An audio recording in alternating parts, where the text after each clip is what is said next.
Tiffany and Brad here with Years of Years, and it's this day in Disney for January 27th. January 27th.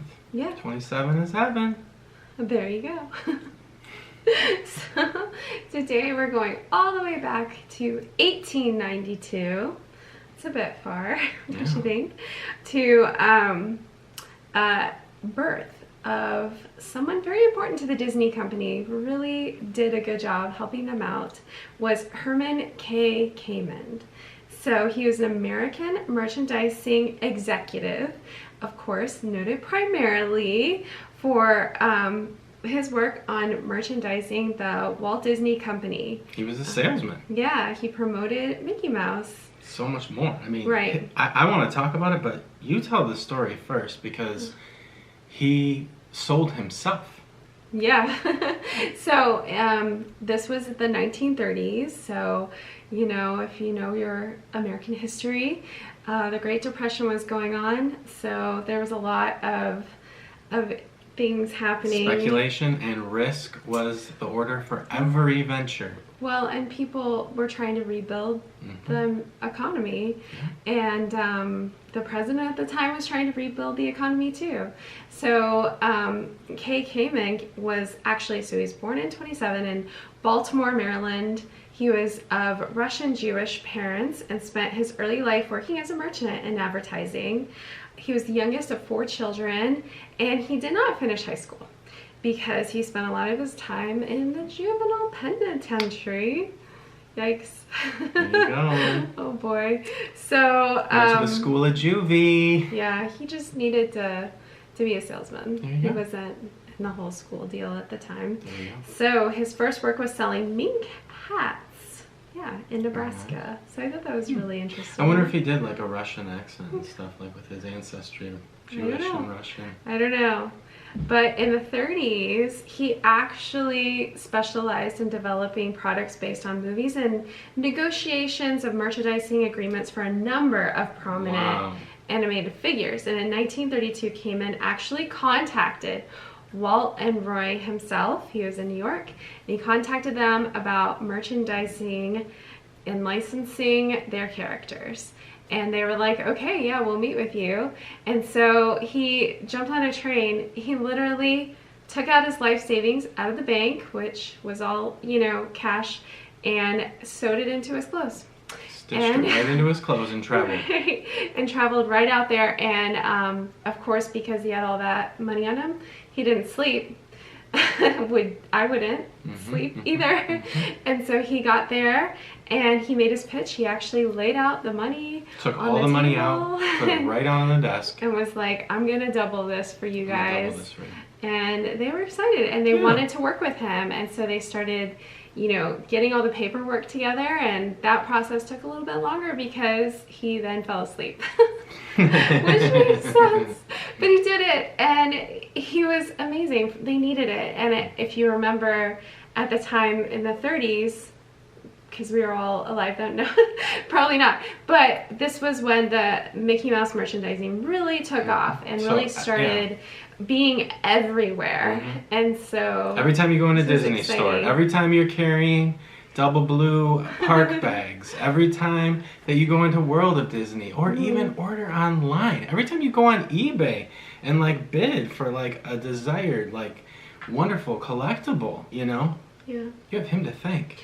Right. Like, he was ahead of his time. I mean, because he monetized the image of Mickey Mouse right then, and you know, he could see the profit in it, and they needed a profit. I mean, the Disney company always needed a profit with Walt, because Walt was always having bigger and better ideas. He wasn't too worried about, you know, saving up the money for himself. He was trying to do something awesome. What's the next thing? So, and so money often, was just part of it. Yeah, so often we like to attribute merchandising to George Lucas. We're like, oh, he went to the movie company and he said, or 21st Century Fox, and he said, I want to do this movie, but I want licensing rights. And everybody was like, licensing rights, you know, that's crazy, whatever, you can have it. And then it ended up being a fortune. But this guy was doing it long before. I mean, he caught the vision early. Right, and so what I want to talk about is the Ingersoll and Waterbury watches. This was the most profitable thing that really he worked on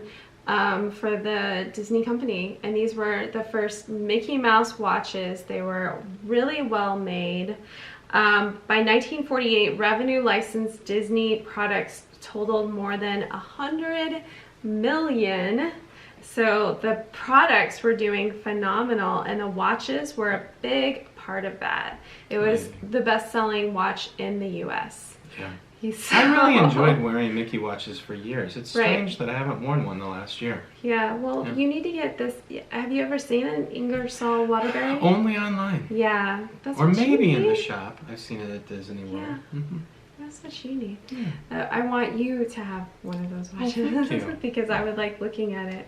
But I don't like wearing watches. I love watches. I would love you to have one. Yeah, and of course, nowadays you have the iWatch, and it has Mickey right on it by default. I mean, amazing. That just goes to show you how successful that watch was. Yeah. That it entered the cultural space to the point that it's on the iWatch. Well, and there was some other Mickey watches from the past, and we'll probably talk about those, but this particular one was just really best-selling watch in America, really did well. He did well. He merchandised and licensed characters, including franchises like Snow White and the Seven Dwarfs. So he wasn't just focused on Mickey. I mean, he was focused on everything that they were working on. And unfortunately, in 1949, he was in a plane crash over Spain. He was only, how old? He was only 4. We'll see, he was 18. Yeah. Well, we don't do the math. Yeah. 1892 to 49. So yeah, but too soon. That would have been. And there was 50.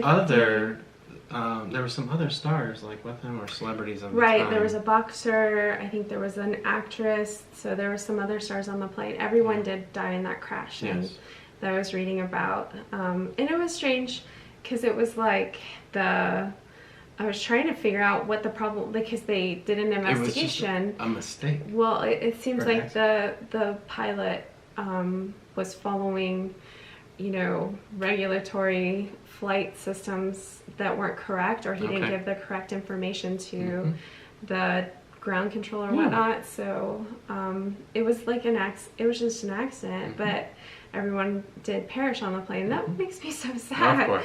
because it's just. But we owe so much to him and marketing. I think they learned so much from what he gave them in the 17 years he was there with merchandising, and then they continue to do that with the company. Obviously, that hasn't ended. Merchandising is still something that's very important to the Walt Disney Company. We're suckers for it. But if think back and tell us in the comments about what you've experienced with Disney merchandise. I know for us, we even have some What's your items favorite? like this little cute little book. I mean, that must so be long ago, one of the original. from we don't know how far back that book goes, but we got it at a thrift store. We've thrifted some cool We have a Disney wonderful items. wooden carved Pinocchio, marionette, Yeah. so things from the past we're grateful Right, so we're running what you guys have found. for. Yeah, what are your treasures? And do you remember Mickey coming onto the scene? Who's from that time period? Tell us about it, or like things that you've heard about it, because I find it very fascinating. And it was a big part of our culture.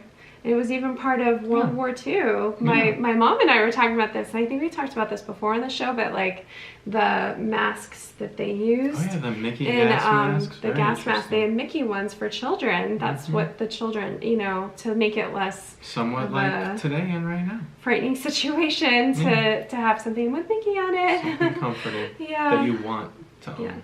Yeah.